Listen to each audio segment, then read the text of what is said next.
Hey everyone, good morning. This is Ansari sir, and you are watching your favorite channel, Delhi English classes bye Ansari sir. दोस्तों, अगर आपको English पढ़ना है, लिखना है, बोलना है, तो ग्रामर के जिस चैप्टर का सबसे ज़्यादा इम्पोर्टेंस है वह है टेंस। और इन दिनों अंसारी सर अपने इस चैनल पे टेंस की पूरी सीरीज लेके आ रहे हैं। फर्स्ट इंट्रोडक्टरी क्लास में ले चुका हूँ और आज प्रेजेंट टेंस का पहला चैप्टर सिंपल प्रेजेंट टेंस लेकर आया हूँ। माय डियर फ्रेंड्स, बिलीव में आपको सिर्फ 3 बातें अंसारी सर बताएंगे: पहचान, स्ट्रक्चर, एग्जाम्पल, टेंस खत्म। ध्यान से एक एक वर्ड को सुनिएगा और एक एक वर्ड्स को लिखिएगा। अगर रियली गाइज, अगर आप डीईसी के हर क्लास का फ़ायदा उठाना चाहते हैं तो सबसे पहले आप एक बार वीडियोस को बहुत अच्छे से देख लीजिए। उसके बाद कॉपी और पेन लेकर बैठिए माय डियर फ्रेंड्स, और एक एक वर्ड्स को नोट्स की तरह लिखते चलिए। इधर अंसारी सर का क्लास खत्म, उधर आपका नोट्स बन के बिल्कुल तैयार हो जाएगा। So let's get start the class. Okay guys, आज हम पढ़ेंगे simple present tense. Simple present tense बिल्कुल आसान लैंग्वेज में अंसारी सर आपको पढ़ाएंगे। बिल्कुल एक एक वर्ड्स अपने नोट से मैं आपको पढ़ाऊंगा, और चलिए इसको ध्यान से पढ़ते हैं। ओके गाइज, सबसे पहले आपको मैं पढ़ाने जा रहा हूँ, उस चीज़ को ध्यान से सुनिएगा। ओके गाइज, आपने कहा कि सर आप अपने नोट से पढ़ाइए, मैं आपको अपने नोट से पढ़ाने जा रहा हूँ। लिसन गाइज, प्रेजेंट टेंस के 4 पार्ट: प्रेजेंट इंडेफिनिट टेंस, या जिसे हम सिंपल प्रेजेंट टेंस भी कहते हैं। आज उसी की क्लास होगी। सबसे पहले प्रेजेंट टेंस का पहला पार्ट है प्रेजेंट इंडेफिनिट टेंस, या इसी को सिंपल प्रेजेंट टेंस भी कहते हैं। ओके गाइस, किसी सेंटेंस को देखते हम कैसे पहचानेंगे कि यह टेंस हमारा सिंपल प्रेजेंट टेंस क्या है? तो सबसे पहले पहचान, जिस भी हिंदी वाक्य के अंत में, क्या कहा अंसारी सर ने? जिस भी हिंदी वाक्य के अंत में ता है, ती है, ते हैं, ताहूं, तीहूं, तेहूं लिखा हुआ आए। जिस भी हिंदी वाक्य के अंत में ता है, ती है, ते है, ताहूं, तीहूं, तेहूं लिखा हुआ आए, तो उसे कहते हैं सिंपल प्रेजेंट टेंस या present indefinite tense. I hope कि आपको ये बात समझ में आ गई होगी। जब हमने पहचान लिया तो इसे बनाएंगे कैसे? इसे बनाएंगे कैसे? वेरी सिंपल फॉर्मूला है माय डियर फ्रेंड्स, इसमें कोई ऐसी बात नहीं है, बस ध्यान से सुनिएगा।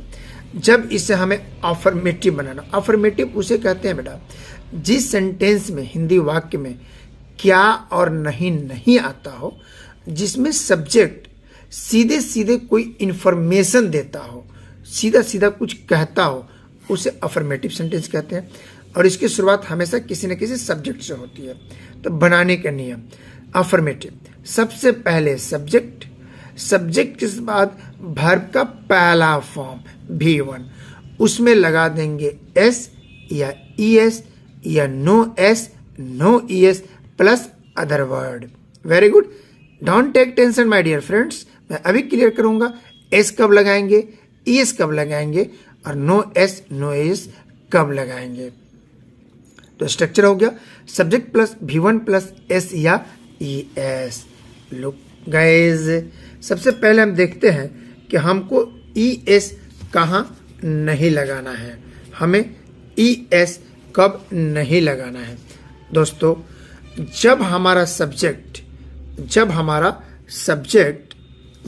सब्जेक्ट आई वी यू, यानी जिस हिंदी वाक्य के अंत में ता है, ती है, ते की सीरीज आए और सब्जेक्ट आई वी यू तथा दे आए, तो उसके साथ लगने वाले मेन वर्ब में no S no ES. Very good, step clear हो गया। जब हमारा सब्जेक्ट आई वी यू तथा दे हो, तो उसके साथ आने वाले वर्ब में no S no ES. Okay guys, अब कहाँ हमको एस लगाना है और कहाँ हमें ईएस लगाना है? तो ओके गाइस, चलिए देखते हैं हमें ईएस कब लगाना है। जब हमारा सब्जेक्ट ही, सी, इट तथा नेम, एक नाम, ही, सी, इट तथा नेम एक नाम हो, तो उसके साथ आने वाले मेन वर्ब में हम या तो एस लगाएंगे या ईएस लगाएंगे, एस लगाएंगे या ईएस लगाएंगे। फिर यहाँ कंफ्यूजन हुआ कि कब हम एस लगाएंगे, कब हम ईएस लगाएंगे। डोंट माय डियर फ्रेंड्स, अभी मैं क्लियर करता हूं। जैसे अब चलते हैं यूज ऑफ एस, हमको एस कहां लगाना है इसको ध्यान से देखेंगे। उससे पहले एस कहां लगाने से पहले हमें यह देखना होगा कि ईएस हमको कब लगाना है और किस कंडीशन में लगाना है।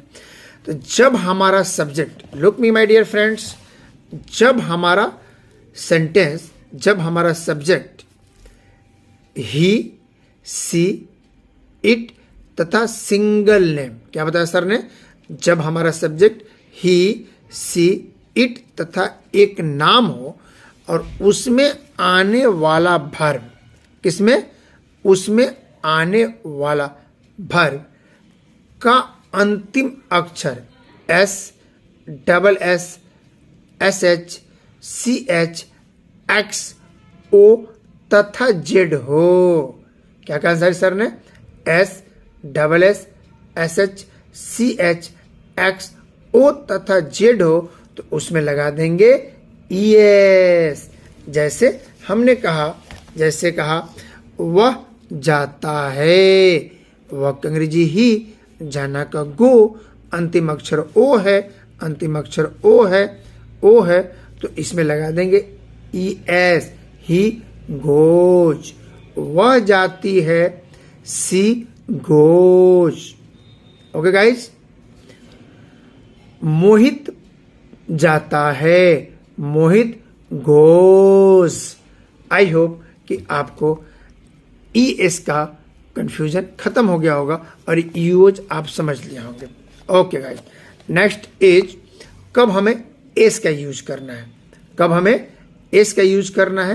तो ध्यान से देखिएगा माय डियर फ्रेंड्स, जब हमारा सब्जेक्ट, जब हमारा सब्जेक्ट ही, सी, इट तथा नेम हो और उसके साथ लगने वाला वर्ब का अंतिम अक्षर, का लगने वाला अंतिम अक्षर S, double S, H H, C H, X, O तथा जेड नहीं आए, सब्जेक्ट ही, सी, इट तथा नेम हो और उसमें वर्ब जो आया हुआ उसका अंतिम अक्षर इन सातों में से कोई ना हो, तब लगाएंगे एस। जैसे वह पढ़ता है, ही रीड, READ, और इसका अंतिम अक्षर डी है, इन सातों में से नहीं है, तो इसमें लगा देंगे एस। वह खेलती है, सी प्लेज। क्यों, क्योंकि वाई अंतिम अक्षर इन सातों में से नहीं है, तो बनेगा सी प्लेज, वह खेलती है। आई होप गाइज आपको समझ में आ गया होगा कि हमें कहाँ करना। चलिए एक बार एग्जाम्पल करते हैं। सिंपल प्रेजेंट टेंस की पहचान है जिसमें हिंदी वाक्य के अंत में आए, ता है, ती है, ते हैं, ता हूं, ती हूं, ते हैं। Affirmative structure subject plus V1 plus S या ईएस या नो एस नो ईएस। कहाँ हमें, कब हमें एस ईएस नहीं लगाना है, तो जब हमारा सब्जेक्ट आई, वी, यू तथा दे हो तो नो एस नो ईएस। लेकिन जब हमारा subject third person singular number he, she, it तथा नेम हो और वर्ब का अंतिम अक्षर इन सातों में से कोई आए, तब हम उसमें लगाएंगे एस या ईएस। तो उसमें लगेगा ईएस और इस सातों में से कोई ना हो और सब्जेक्ट हमारा ही, सी, इट हो तो लगा देंगे only S. Okay guys, now negative, now negative sentence. Negative sentence उसे कहते हैं माय डियर फ्रेंड्स जिसमें हिंदी वाक्य की शुरुआत किसी सब्जेक्ट से हो और बीच में नहीं शब्द आए, उसके लिए हम इस्तेमाल करते हैं नेगेटिव का। उसका तो सिंपल प्रेजेंट टेंस में जो हेल्प, किसी भी नेगेटिव सेंटेंस को बनाने के लिए हमें हेल्पिंग वर्ब की जरूरत होती है। तो सिंपल प्रेजेंट टेंस में दो हेल्पिंग वर्ब आता है, डू और डज। डू का यूज हमेशा सब्जेक्ट प्लुरल हो तो करते हैं, और डज का प्रयोग हमेशा तब करते हैं जब हमारा subject third person singular number हो। तो नेगेटिव स्ट्रक्चर हो जाएगा सब्जेक्ट प्लस डू या डज में से कोई एक प्लस नॉट, नॉट 3 नंबर पे, प्लस वर्ब का पहला फॉर्म देन अदर वर्ड। जैसे मैं नहीं पढ़ती हूं, आई डोंट रीड। वह नहीं जाती है, सी डजंट गो। आई होप ये बात आपको समझ में आ गई होगी। चलिए बेटा, अब हम इसके एक एक स्ट्रक्चर आपके सामने रखते हैं और फिर आपको समझाता हूं। Very simple, no problem. जब हमारा अफर्मेटिव का स्ट्रक्चर हो जाएगा subject plus helping verb plus main verb plus other word. Negative हो जाएगा सब्जेक्ट प्लस डू या does plus not plus main verb plus other word. Interrogative उसको कहते हैं जब सेंटेंस को हम बाहर क्या से शुरू हो, जिस सेंटेंस की शुरुआत क्या से होती है उसे इंटरोगेटिव कहते हैं। इसकी शुरुआत होती है डू या does plus subject plus main verb plus other word. Interrogative negative do या does plus subject plus not plus main verb plus other word. WH family, WH family कहते हैं बेटा जिस सेंटेंस में शुरुआत सब्जेक्ट से हो और बीच में कब, क्यों, कैसे और अंग्रेजी में उसकी इंग्लिश जैसे हाउ, वेयर से होती हो। स्ट्रक्चर होगा सबसे पहले WH family plus helping form do या does plus subject plus main verb plus other word. WH family interrogative negative, WH family plus helping verb do या does plus subject plus not plus main verb वी1 plus other word.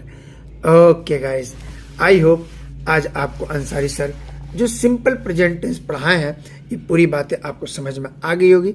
अगर video अच्छा लगा हो तो please like कर दीजिए, share कर दीजिए और सब्सक्राइब करना तो बिल्कुल ही ना भूलें, ताकि अंसारी सर की कोई भी वीडियो आए तो उसका नोटिफिकेशन सबसे पहले आपको मिल जाए।